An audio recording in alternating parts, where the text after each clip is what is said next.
As we begin this time of ordinary time together, we begin with Mark's gospel. And these first moments reveal to us the power of Jesus' call, not only to Peter, Andrew, James, and John, but to you and to me. We can imagine this moment, this scene in all eternity as Jesus is walking along the Sea of Galilee. And he looks at these four men, and they notice his gaze.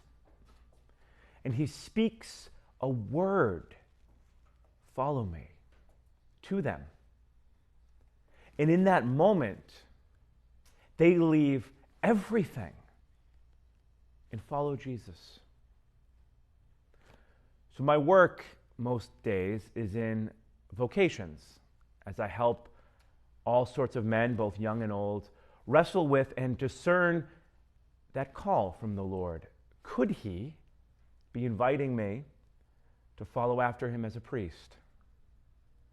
And one of the things that I love to tell these men as they wrestle with this incredible adventure, they say to me, I'm worried, I'm anxious, I'm nervous that I'm not praying well enough, that I'm not living well enough, that I'm not discerning well enough. And I love to tell them, oh, for sure, you're not. You're definitely not praying well enough.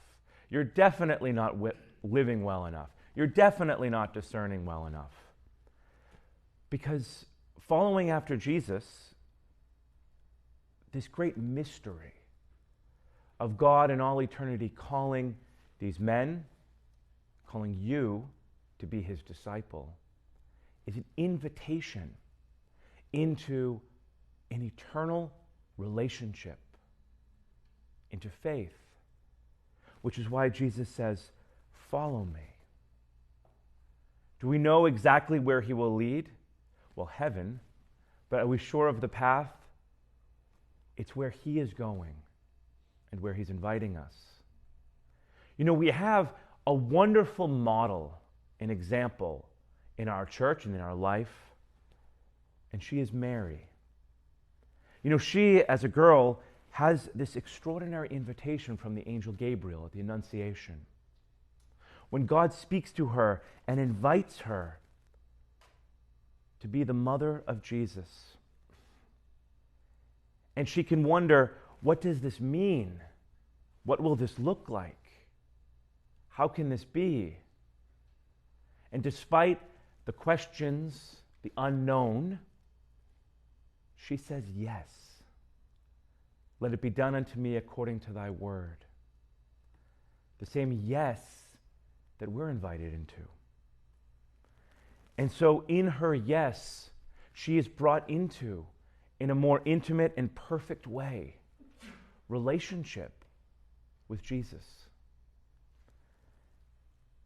And so her last words, this great model, this mother of ours, her last words in the gospel at the wedding feast of Cana, as Jesus, as the people rather, and all are concerned about the lack of wine and what shall we do.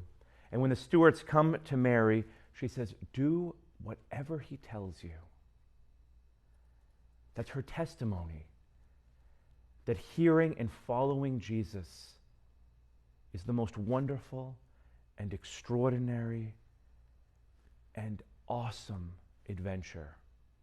To say you won't regret it is an understatement, because in following him, she and we, you, become like him, become a saint. And so as we gather every day in prayer, as we gather before this altar, we hear again that call daily of Jesus saying to you and to me, follow me. And we ask for the grace daily, every day, to say yes, that I might be a disciple, that I might, in following Jesus, be the saint that I'm called to be.